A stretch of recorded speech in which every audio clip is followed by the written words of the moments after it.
पहला जो हमने बात कर ली थी कि जो है ना हम अपने इस वीडियो में या वीडियो की सीरीज में जो है ना इम्पोर्टेंट बहुविकल्पी प्रश्नों को करने वाले हैं। इसके बाद में हम चैप्टर के जो महत्वपूर्ण प्रश्न होंगे उन चैप्टरों को भी करेंगे धीरे धीरे से। पहले इनको ख़त्म कर लेते हैं, फिर आगे के क्वेश्चनों को करेंगे हम, जो टॉपिक्स होंगे।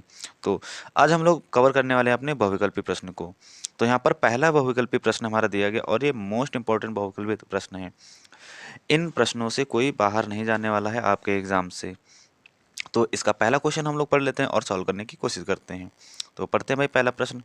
दानेदार जिंक पर तनु HCl डालने से कौन सी गैस उत्पन्न होती है? तो हमें बताना है यहाँ पर फर्स्ट का आंसर। तो इसका फर्स्ट का आंसर नंबर हो जाएगा H2। यानी जब हम दानेदार जिंक पर तनु HCl डालने से कौन सी गैस उत्पन्न होती है, तो वो उत्पन्न होती है हमारी हाइड्रोजन गैस। यानी ऑप्शन नंबर बी इसका बिल्कुल राइट आंसर हो जाएगा। क्वेश्चन नंबर सेकंड की ओर हम लोग चलते हैं। Question number second. Magnesium ribbon के दहन से वह किस रंग के चूर्ण में परिवर्तित हो जाता है? तो इसका आंसर बताना है हमें, तो वो हो जाता है सफ़ेद रंग का। तो क्वेश्चन नंबर 2 का आंसर नंबर सी बिल्कुल राइट है। Question number 3। मैग्नीशियम का वायु की उपस्थिति में जलना है, यानी मैग्नीशियम जो है ना वायु की उपस्थिति में जलने लगता है, तो यह कौन सी क्रिया है बताना है हमें। तो क्वेश्चन नंबर 3 का ऑप्शन नंबर ए बिल्कुल राइट हो जाएगा। तो यह ऑक्सीकरण अपक्रिया हमारी कहलाती है। एक अपचयन अपक्रिया होती है, ऊर्ध्वपातन, इन सब की बात करेंगे आगे अपने इस वीडियो में। क्वेश्चन नंबर 4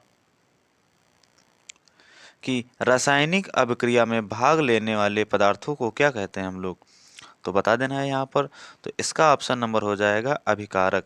किसी भी रासायनिक अभिक्रिया में भाग लेने वाले जो होते हैं ना पदार्थ को, उनको कहते हैं अभिकारक।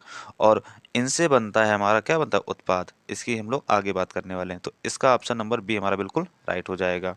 Question number 5। उत्क्रमणीय अभिक्रिया को किस चिन्ह के द्वारा व्यक्त किया जाता है? तो क्वेश्चन नंबर 5 का ऑप्शन नंबर सी उत्क्रमणीय अपक्रिया होती क्या, उसे समझ लेते हैं। तो जो अपक्रिया दोनों ओर से हो जाती है, यानी क्या हो जाती है, दोनों ओर से हो जाती है, और इसका साइन होता है यानी सिंबल होता है ऑप्शन नंबर सी, तो राइट हो जाता है। Question number 6।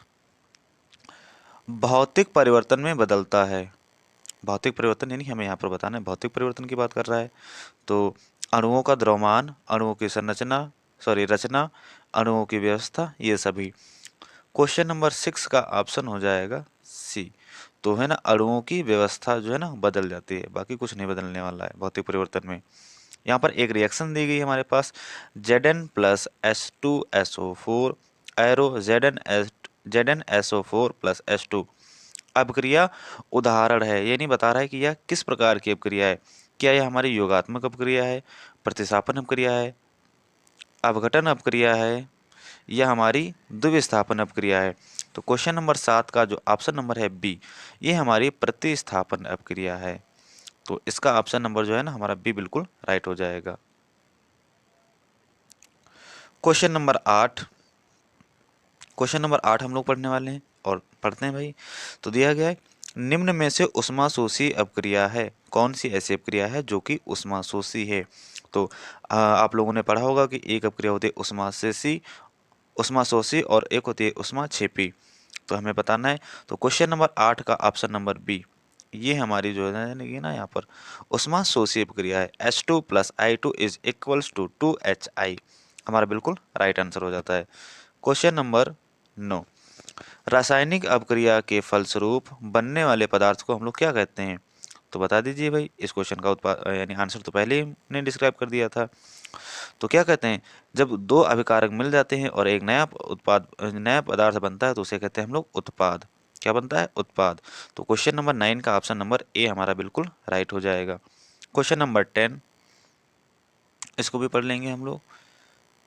तो यहाँ पर क्वेश्चन है हमारा कि कॉपर सल्फेट के विलयन में जिंक धातु का टुकड़ा डालने पर विलयन रंगीन हो जाता है, यह अपक्रिया है।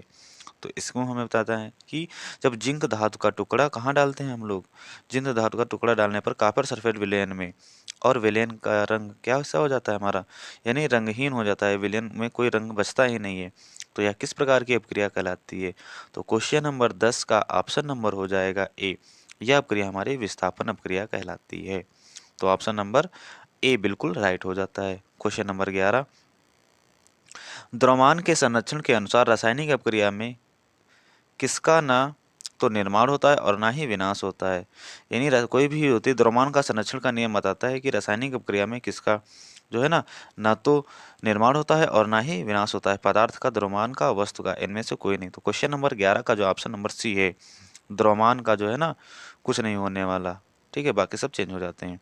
क्वेश्चन नंबर 12, रासायनिक समीकरण में तीर के दोनों ओर जब तत्वों के परमाणुओं की संख्या बराबर होती है तो उसे कहते हैं कंकाली समीकरण, असंतुलित समीकरण, पूरा समीकरण या संतुलित समीकरण।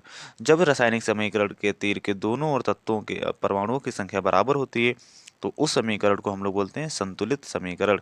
तो क्वेश्चन नंबर 12 का ऑप्शन नंबर डी हो जाता है बिल्कुल राइट। क्वेश्चन नंबर 13, जब दो या दो से अधिक रंगीन पदार्थों के संयोग करके एक एकल उत्पाद बनता है तो उसे क्या कहते हैं हम लोग, तो उसे कहते हैं हम लोग, क्वेश्चन नंबर 13 का ऑप्शन नंबर हो जाता है डी, संयोजन अपक्रिया कहते हैं हम लोग। आगे बढ़ते हैं। क्वेश्चन नंबर 14, ताप, दाब, उत्प्रेरक आदि को अपक्रिया में तीर के निशान पर दिखाया जाता है। क्वेश्चन नंबर 14 का ऑप्शन हो जाता है डी, या तो फिर हम ऊपर दर्शा सकते हैं और या फिर कहाँ नीचे दर्शा सकते हैं। जैसे कि मान लिया ये हमारी एक रिएक्शन दी गई है, अब इसमें हमें ताप को दर्शाना है, ताप को हम लोग डेल्टा से, तो इसको ऊपर दर्शा दें या फिर नीचे दर्शा दें, ठीक है, बात एक ही हो जाती है। तो इसका ऑप्शन नंबर हो जाएगा हमारा डी, बिल्कुल राइट हो जाता है। अगला क्वेश्चन पढ़ते हैं हम लोग। तो यहाँ पर अगला क्वेश्चन है क्वेश्चन नंबर 15, दिया गया है CH4, ठीक है, प्लस 2 एरो CO2 प्लस का 2H2O, यह रासायनिक अपक्रिया कौन सी है बताना है हमें, यानी ये किस रासायनिक अपक्रिया का प्रकार है, तो बता देना है हमें। तो क्वेश्चन नंबर 15 का जो है ना ऑप्शन नंबर हो जाएगा हमारा ए, यह हमारा उष्माक्षेपी अपक्रिया है। तो क्वेश्चन नंबर हम लोग पढ़ते हैं अपने 16 की ओर और बता रहा है, यहाँ पर देख लेते हैं, पहले पढ़ लेते हैं रिएक्शंस को और फिर जो है ना आंसर अगले पेज पर है। तो दिया गया C2H12O6 plus 6O2 plus 6H2O arrow 6CO2 और 12H2O और प्लस यहाँ पर ऊर्जा जो है ना हमारी बाहर निकल रही है। अब बताना है हमें यह किस प्रकार की अपक्रिया का एक विशेष नाम है, ये हमें बताना है। तो यह किस प्रकार की अपक्रिया है, तो क्वेश्चन नंबर जो है ना हमारा यहाँ पर 16 का, क्वेश्चन नंबर 16 का ऑप्शन नंबर जो है ना क्वेश्चन नंबर 16 का ऑप्शन नंबर जो है ना हमारे यहाँ पर बात करेंगे हम लोग सी। तो इसका जो ऑप्शन हो जाएगा ना हमारा ये हो जाएगा सी, यानी ए हमारी श्वसन अपक्रिया है, यानी जब हम सांस लेने में जिस अपक्रिया का प्रयोग करते हैं ना वो हमारी श्वसन अपक्रिया होती है और यही इसी प्रोसेस से हम लोग जो है ना सांस लेते हैं। और H2 यानी ऑक्सीजन का निर्माण कैसे होता है रिएक्शंस में हमने देखा। क्वेश्चन नंबर 17, कैल्शियम कार्बोनेट का कैल्शियम ऑक्साइड तथा कार्बन डाइऑक्साइड में बदलना कैसी प्रक्रिया है, तो क्वेश्चन नंबर 17 का जो ऑप्शन नंबर है वह है बी हमारा बिल्कुल राइट आंसर, वियोजन अपक्रिया हमारी कहलाती है। क्वेश्चन नंबर 18, हमें रिएक्शंस को पढ़ना है फिर इसमें आंसर देना है, यानी ये किस प्रकार की अपक्रिया है। यहाँ पर Fe यानी आयरन है, कॉपर सल्फेट है, इनको जो आपस में क्रिया कर दे तो बन जाएगा आयरन सल्फेट बन गया हमारे पास, प्लस का कॉपर जो है ना अलग हो गया, निष्कर्षित हो गया। तो हमें बताना है कि यह किस प्रकार की अपक्रिया है, संयोजन अपक्रिया, विस्थापन अपक्रिया, वियोजन अपक्रिया या द्विविस्थापन अपक्रिया। तो क्वेश्चन नंबर 18 का जो आंसर नंबर है वो सी, ये हमारी एक प्रकार की विस्थापन अपक्रिया है। तो यहाँ पर क्योंकि कार्बन का विस्थापन हो रहा है, सॉरी कॉपर का विस्थापन हो रहा है। Question number 19, 2H2 plus O2 arrow 2H2O, इस अपक्रिया को क्या कहते हैं हम लोग, संयोजन अपक्रिया, विस्थापन अपक्रिया, वियोजन अपक्रिया, इनमें से कोई नहीं। तो क्वेश्चन नंबर 19 का ऑप्शन नंबर हो जाएगा ए, ये हमारी संयोजन अपक्रिया, क्योंकि दो अलग अलग पदार्थ मिलकर एक नया पदार्थ बना रहे हैं या उत्पाद बना रहे हैं, इसलिए ये कौन सी अपक्रिया है, संयोजन अपक्रिया, यानी दो चीज़ों का मिलना। संयोजन का मतलब क्या होता है, किसी चीज़ का आपस में मिलना। तो यहाँ पर हो जाएगा हमारा ऑप्शन नंबर ए बिल्कुल राइट। क्वेश्चन नंबर 20, इनमें से कौन सा भौतिक परिवर्तन नहीं है। भौतिक परिवर्तन हमें पहचान करनी है कि कौन सा नहीं है। तो जलवाष्प उत्पन्न करता उबलता जल, ठीक है, बर्फ पिघलकर जल उत्पन्न करती है, नमक में जल में नमक का घुलना या एलपीजी का दहन, हमें बताना है कौन से रासायनिक यानी भौतिक परिवर्तन नहीं है। तो क्वेश्चन नंबर 20 का जो आंसर है वो हो जाता है डी, एलपीजी का दहन। ये हमारा जो है ना भौतिक परिवर्तन नहीं है। बाकी बर्फ का पिघलना और जलवाष्प उत्पन्न करता उबलता जल और जल में नमक का घुलना, ये सभी हमारे भौतिक कारक हैं, जबकि एलपीजी जो है ना ये हमारा रासायनिक कारक है। तो इसका आंसर हो जाएगा D, right. Question number 21, question number 21, 4NH3 plus का 5O2 एरो 4NO और 6H2O अवक्रिया का उदाहरण है।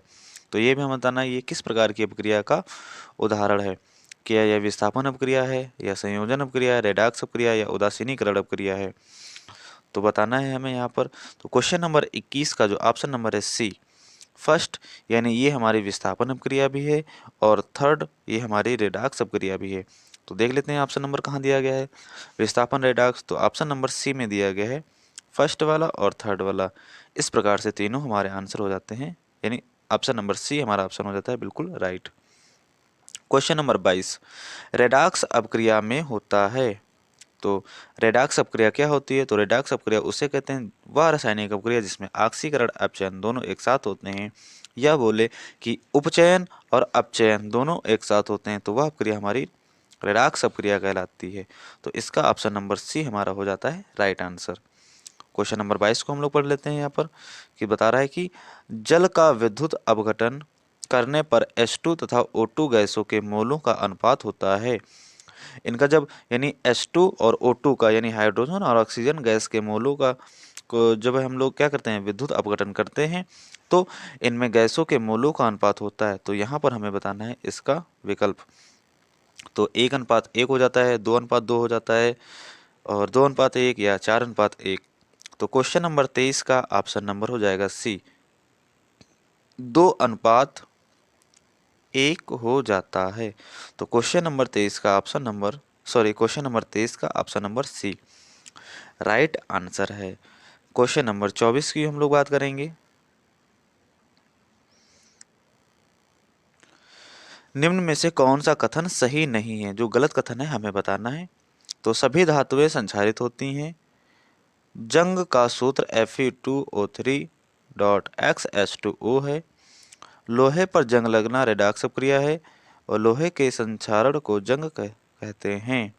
तो बताना है हमें। तो क्वेश्चन नंबर 24 का ऑप्शन नंबर ए यही हमारा सही नहीं है। क्या बता रहा है कि क्वेश्चन नंबर 24 का ऑप्शन नंबर हो जाएगा ए। तो निम्न में से कौन सा कथन सही नहीं है बताना हमें। तो पहला वाला नहीं है, सभी धातुएं संक्षारित होती हैं, तो यही नहीं सही है, क्योंकि सभी धातुएं संक्षारित नहीं होती, कुछ ऐसी होती हैं जो संक्षारित नहीं होती हैं, यानी जो क्या करते हैं जंग लगना, इस प्रकार से हम लोग कहते हैं कि उन पर जंग नहीं लगती।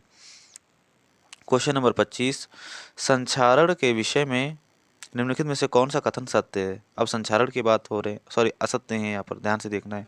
तो धातुएं नष्ट होने लगती हैं, क्योंकि जब संक्षारण होता है तो धातुएं नष्ट होने लगती है, ये तो सही बात है भाई। और संक्षारण के कारण Ag का रंग काला हो जाता है, यहाँ पर बताना है संक्षारण के कारण Ag का रंग काला हो जाता है। तो हाँ, ये भी बात सही बिल्कुल बता रहा है कि संक्षारण के कारण, क्योंकि जो चांदी होती है ना वो काली पड़ने लगती है। तो कापर पर हरे रंग की परत चढ़ जाती है, कापर पर, बिल्कुल ये भी बात सही है। अगर कापर है तो उस पर हरे रंग की परत चढ़ जाएगी, अगर सिल्वर है हमारे पास तो काले रंग की परत चढ़ने लगती है। संक्षारण धातुओं के लिए हानिकारक नहीं है। अरे ऐसे भाई हानिकारक नहीं, हमारे पास चांदी है, सोना है, अगर धातुएं जो है ना उन पर संचारित होने लगी तो ये हमारे लिए हानिकारक तो होती हैं, क्योंकि जो साइन होती है ना वो चली जाती है और वो काली काली सी भद्दी सी दिखने लगती हैं, जो किसी काम का नहीं। तो यही ऑप्शन हमारा गलत है, अकॉर्डिंग टू ऑप्शन हमारा बिल्कुल सही हो जाता है। 26, क्वेश्चन नंबर 26 का आंसर देखते हैं हम लोग। तो प्रतिऑक्सीकरण के विषय में कौन सा कथन सही नहीं है। प्रतिऑक्सीकरण के विषय में बताना है, ये अपचायक होते हैं, ये अपचयित हो जाते हैं, या BHA तथा BHT प्रतिऑक्सीकारक हैं, ये खाद्य तथा तैलीय पदार्थों का ऑक्सीकरण रोकते हैं, ये बताना है हमें। तो क्वेश्चन नंबर 26 का जो ऑप्शन नंबर बी है हमारा, ये सभी अपचयित हो जाते हैं, ये नहीं सही है। बाकी ये भी हमारा सही है, ये भी सही, ये भी सही, और गलत जो हो जाता है ना क्वेश्चन नंबर बी गलत हो जाता है, लेकिन अकॉर्डिंग टू ऑप्शन हमारा बिल्कुल सही है। क्वेश्चन नंबर 27, खाद्य सामग्री को विकृत संगंधिता से बचाने के लिए कौन सी गैस का उपयोग किया जाता है? तो हमें बताना है खाद्य सामग्रियों को ज़्यादा दिनों तक चलाने के लिए कौन सी गैस का उपयोग किया जाता है? तो बताता है हमें oxygen, nitrogen, hydrogen, chlorine. Question number 27 का option number C nitrogen gas होती है। हम लोग देखते हैं जो चिप्स होते हैं, हमारे जो पैकेट्स में चीज़ें होती हैं, उनमें नाइट्रोजन गैस की मात्रा अधिक होती है। एक तो हम लोगों को बेवकूफ़ बनाने के लिए, क्योंकि बाहर से देखते हैं ना कि बहुत ज़्यादा पन्नी भरी होती है और अंदर देखते हैं ना तो कुछ और ही मामला होता है। यानी हम लोगों को डिस्टर्ब कर देते हैं, दिखाया कुछ और देते कुछ और है। और उसका एक रीज़न और भी होता है, वो रीज़न होता है कि जो चीज़ें होते हैं ना वो अधिक समय तक चलें, नष्ट ना हो। और ये हो जाता है ना, इसका ऑप्शन आंसर नंबर सी बिल्कुल राइट हो जाता है। लेड नाइट्रेट का रासायनिक सूत्र है। तो ये भी क्वेश्चन देख सकते हैं आप लोग, जो हमारा मोस्ट इंपॉर्टेंट क्वेश्चन है, जो कि जो है ना प्रीवियस ईयर में पूछा जा चुका है। और देख सकते हैं आप लोग क्वेश्चन, ये हमारा यूपी बोर्ड 2019 में पूछा गया क्वेश्चन है। तो लेड नाइट्रेट का रासायनिक सूत्र है, वो हो जाता है यहाँ पर क्वेश्चन नंबर 28 का answer number B. Lead nitrate का सूत्र होता है हमारा PbNO3 का होल ट्वाइस हो जाता है यहाँ पर इसका राइट आंसर। याद रखना आप लोगों को, ये प्रीवियस ईयर का पूछा गया क्वेश्चन है। श्वेत शाम फोटोग्राफी में प्रयुक्त होती है।